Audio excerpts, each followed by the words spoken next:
How's it going? What a pleasant Sunday morning it is. We are back on the edge of the Peak District, a little spot that we know of. We've just come back from the Lake District actually. We spent 4 days in the Lake District on a site with our little niece. All 3 of us slept in the van. Well, 4 of us if you include Buddy. And it was one of the first times we've probably been to a site for that length of time. Usually we've just used them abroad as a bit of a pit stop to empty toilets and fill tanks and maybe a bit of respite when we've had quite a lot of travelling, or if you can't find anywhere else to go, I don't know. But yeah, very rarely go to a site in the UK. But yeah, it was all right, it was fine. Got to use their power, plugged in for the first time ever. Well, yeah, it was fine. It was for her really, so she can use all the facilities, the little one, you know, the swimming pool, the entertainment at night, all that sort of stuff. Overall, not our cup of tea, you know.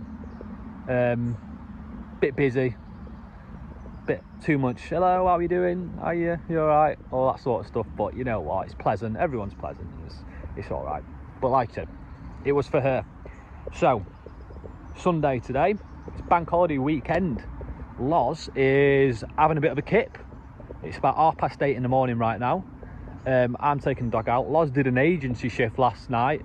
Well, I say last night, yesterday, but they're that long when you do a nursing shift. They even run into the night.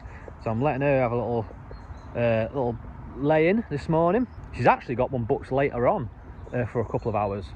And I've got one booked tomorrow, which is bank holiday Monday. I'm going to have to take you with me and show you how I earn money. Doing agency HGV driving. She can't really do that as a nurse, but yeah, all good. Today going to be chilling out around the van, get a fire going. I want to get some kebabs on the fire, get shelter up, bit of bushcraft. I think, what time is it now? Right, I think now I'll go and wake her up. Right, little update on Australia and where we're at with all that sort of stuff. The main obstacle, I think, at the minute is getting his paperwork ready to go to Australia. It's super strict. There's a lot of paperwork, and to get the paperwork, there's a lot of jabs that he has to go through. And you've just got your permit, so that you're allowed to go. So he's got his permit, which means we can now book the quarantine facility and book his flight. But we've still got to get some more jabs and some more blood tests done on him before he's okay. More money to spend on him. You're the most expensive rescue dog I've ever known, but you're worth it, aren't you? You're worth it, buds. Morning. How was your shift? It was alright. Was it easy? No, it wasn't. Easy, innit? It wasn't bad, but I don't know, that get up. I can't get up. It's the getting up, I hate it. Yeah, Loz, to be fair, who is a morning person, really? You? Well, yeah, I am a little bit. It's hard work, isn't it? It is, when you're there for 12 hours. Yeah. But you're working a little bit later, aren't you? Yeah, just a little twilight. I do work, by the way. Like, I do. Just that a lot of the time when I film, she's working. Something to do, innit? Right. Shall I make some breakfast? Yes, please. Okay. Make some breakfast. This is what we're having for breakfast. Granola, bit of blueberries, some protein yogurt with a bit of honey on top. Look at that. For goodness. And easy to make as well. Loz, breakfast in bed. Yeah, cheers. Sunday treat. I'm lazy, aren't I? Thank you very much. Yeah, it's Sunday, isn't it? Mm. You can't have breakfast in bed on a Sunday in a van. When can you? True.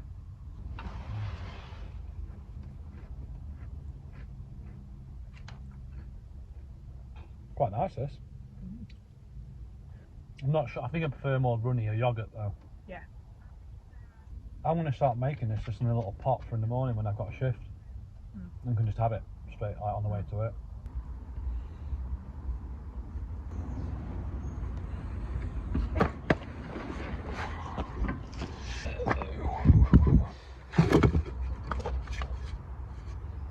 Let's get some firewood.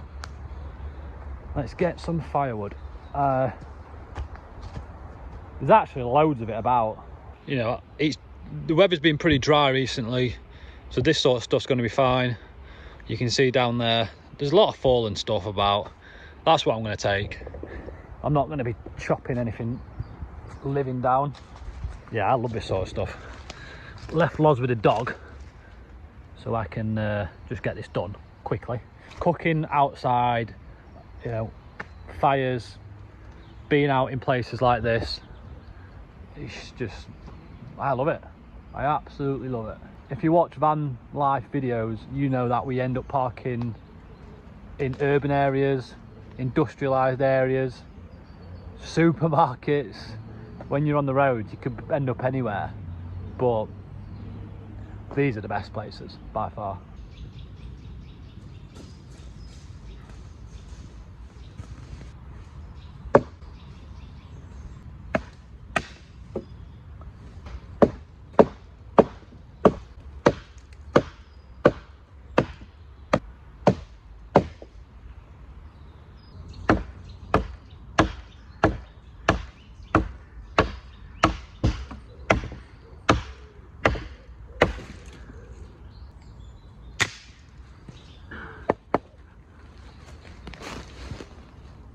The axe that I'm using for this looks more like a hatchet or something, I don't know. Anyway, got it from Turkey, off a farmer. It's not in great condition, if I'm honest. It was coming out, the head was coming off the handle. So instead of doing it properly and buying a wedge and filling it with resin or whatever, I've literally made an improvised wedge and just hammered it in. It's done the job for now, but new handle is what this needs. But yeah, nice bit of Turkish steel for you there.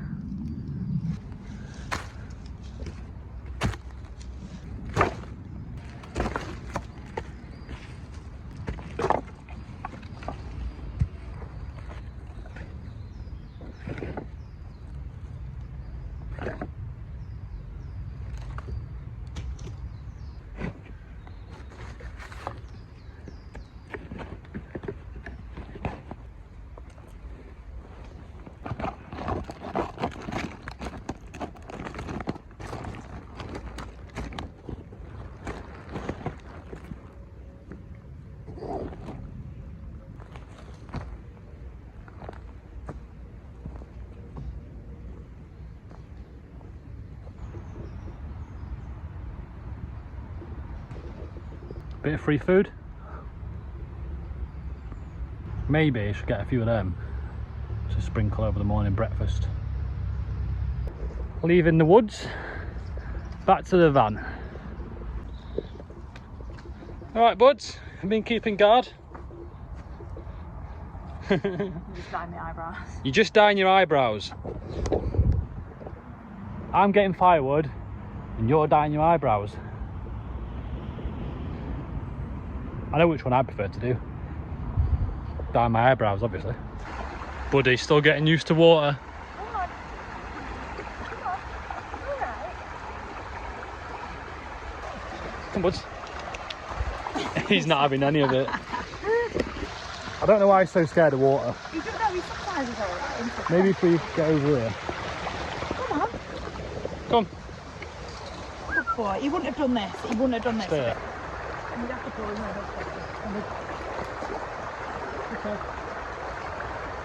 Down this way. You're standing there. Oh, see? Okay, see?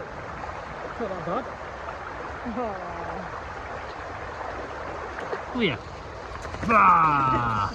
Go on, Loz, nice and deep. Look at that. Swimming so fast to get out. He's actually not. He's actually not as bad as he was. He wasn't as bad as he was then before. He wasn't gripping to me. Yeah. It's good to get him used to it because... We need him to because he needs to be able to pull himself down. Yeah. And we want him in the sea and stuff, don't we? We do, yeah. He looks terrified, but he's getting better and better. Yeah. Oh!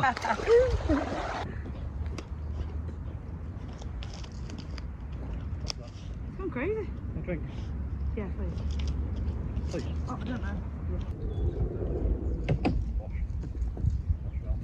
Oh God, it's hot in here, Rich.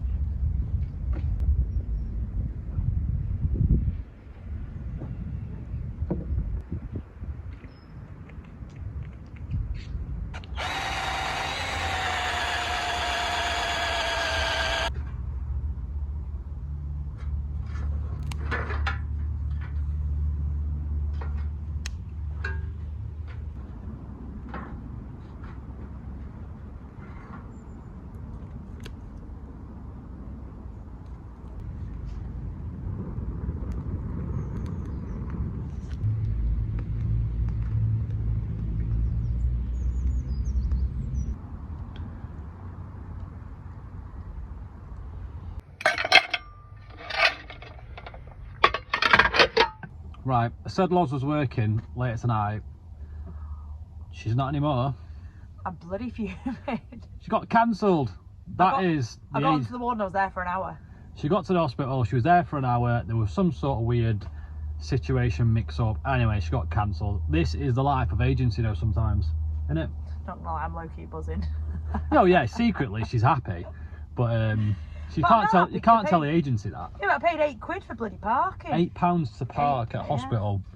So you're a nurse, you go there, you pay £8 to park, and yeah, it just don't, yeah, crazy. Anyway, never mind. Right, I called the video Army Life to Van Life because I think there's a lot of comparisons you can draw from someone who's come out of the military and gone into van life. And I would probably say, and I know there's a few ex-military guys out there on YouTube, it's a million times easier transitioning from the army to van life than it is from army to standard normal civvy life. Like, I was in for 6.5 years and I came out, and me and Loz, we moved into a like city centre. We had decent jobs and stuff, but for me personally, I think it's fair to say I struggled adjusting to it. I don't think we realised, did we? No, I don't think we've realised this. And we haven't realised this until we've been in the van. No. I mean, I know I've said the videos about army life to van life. Loz is a traveller through and through, so this is a perfect transition for her to go from normal sort of like jobs to van life. You know, she coped with it really well. But for me, the like coming out into Civvy Street, and for me, the why I joined the army in the first place was adventure, wasn't it? Like, yeah. I've always said to you, I've been the type of person who like loves adventure, loves outdoors, sort of like that on the edge sort of feeling. And not every day in the army is like, oh God, it's not at all, but it could be, and that's what I sort of like thrived on. And you always felt like it could be. Yeah, so even if it never happened, it always could. And be. I got on with the army really well from a young age at 18, and that idea that you could be somewhere, and we were in places all over the world doing all sorts of stuff, but you always, you know, if anything happens, you're going to be there. You know, you live in that sort of like readiness, and it keeps you on your toes a little bit, and that's what I loved about it. So coming into normal life, coming into Civilian Street, where suddenly there is no adventure, it's going to work in the morning and coming back, and I was like, I mean, I struggled with it that much. I ended up booking an Ironman, a triathlon. I've never done a triathlon in my life, and then I still can't. I mean, I can't believe you did it. Yeah. But like, it was, when you look back, you booked it like purely because like, yeah, I booked it because I was just, I need some excitement, I need some adventure, I need some sort of purpose to train and push myself. And so moving into the van, I see it as, even when you're doing nothing, it's a bit boring, you're parked up somewhere, maybe doing a bit of work or something, it's still got that adventure thing to it. No matter where you are, what you're doing, because it's not normal, there's an adventure vibe to it, there's a feel to it. Oh, I need to go to that place. And some people probably... But you usually park up somewhere different, like most nights. I mean, we might stay somewhere for a couple of nights, but you're essentially, you're still having like a change of scenery, and that is like Yeah, exactly. Yeah, You're and out and about, and it's perhaps proven to help, isn't it? And I draw things from the army and use them a little bit because that's how I was trained and stuff when I was younger. But like, just planning, making sure you got your water, and you know, like, is everything running smoothly? It's just an adventure. It is an adventure, even when not much is happening. And then when stuff is happening, like when you're abroad traveling or you're in the UK traveling, and you're going like around these mountains and stuff like that, then it's just the transition is absolutely seamless for me from army life to van life. So I think the thing is that what I've struggled with a little bit in van life is, in the army you're used to looking after your own kit, everything's got a place, but in van life you've got to embrace the chaos a little bit. When there's two of you and a dog, the van can be tidy and then it could be in a shit state. It's true, that, isn't it? Like, but I've learned about Hoover. Yeah, you're always tidying up, but at first I was getting a bit stressed out about that. You know, makeup brushes and stuff like that lying about. I think they're quite organised. And a lot of my stuff lying about, but you just start to embrace it and you just get on with it. The thing is, we're not messy. No, we're not messy people. We actually don't have that much stuff, but no. Naturally, two people, even with the minimal amount of stuff in a space as small as this, you do feel like it can be cluttered. Yeah, and not having much stuff, like in the army, you live out of a bag. Like, blokes know that. You have a go home, you're living out your bag. You're living out your bag at the barracks. You're living out your bag your bergen in the field. And obviously, we've got quite a lot of stuff. I've not got that little stuff, but you're happy with less stuff. Oh God, yeah. It's less clutter, less crap. And for me, like, it's been the 2 years which we had when I came out the army and we were on Civvy Street figuring out what we're going to do and stuff like that. It's made me realise that didn't work, did it? No. It didn't work. But that's because when you came out the army, I was obviously a bit too pushy to, like, let's go and travel. Yeah. But I'd already done that. I'd already outdone that bit where I was like, this is so not for me. So then when you came out and needed that time, I just wasn't all right with it, was I? There's the expectation as well of, like, because people forget when you're a soldier and you start from a young age and you leave, you've perhaps not paid rent before, you've not paid council tax bills, TV license, what's that? You've not paid all these bills, and so you concentrate on paying them and thinking, all right, I'm doing what normal people are doing in society now, I'm paying all these bills and I'm out the army, I'm sort of like, you know, I'm doing it all. But you soon come to realise that, well, I did, it's pretty shit. It's pretty shit. Don't dress it up, whatever you do. And I wouldn't. This type of lifestyle in the van or whatever we go on to do in the future has to continue, I think, for us both. Not just me because I've been in the army, but Lozza as well. We know now, don't we? Like, we're not to be rude, but we're not, like, we figured out what we want and what we don't want. Yeah, definitely. Whereas, like, sometimes when you first do a job, of course it's a shock when you've just come out of uni or you've just come out of college and you're like, oh, I've got a job and it's shit. Of course it's shit because your life's just changing that way. But like, we feel like we've done each angles of things now, and we're old enough to go, we know what we want, but for sure we know what we don't want. Definitely. Yeah, that's definitely true. You know, people ask us all the time, what you're going to do, and a lot of people think that this is a fad, or people say, is it like, a gap year? Is it a gap year sort of thing, and don't quite get it, and that's fine. Yeah, it's fine. And I can't always give them a concrete answer of what we're going on to do, but I can pretty much give them a concrete answer of what we're not going to do. So knowing what you're not going to do is probably just as important as knowing what you are going to do. Yeah, because you never know what's around the corner, like 100%. 100%, you never know what's around the corner. But like you said, but you're right. We know what we don't want, and that's really important. Exactly, yeah. So, army life to van life is a success. I would say so. We'll cheers to that. Yeah. Well, I'll cheers with my drink that I was going to have on shift that I'm not now. Right, well, look at that. Cheers. And instead of going to work tonight, we're going to be watching. What are we watching? Well, we're going to try and watch Kindergarten Cop. Kindergarten Cop. I've not seen it. I know about it. It's really good. We'll go watch Kindergarten Cop. No, babe. Kindergarten Cop. Kindergarten. Not kindergarten. Kindergarten. You know, like when you're in America and they right, go kindergarten. Right, got you. Kindergarten. I don't know what it is. I don't know. But we're going to watch that.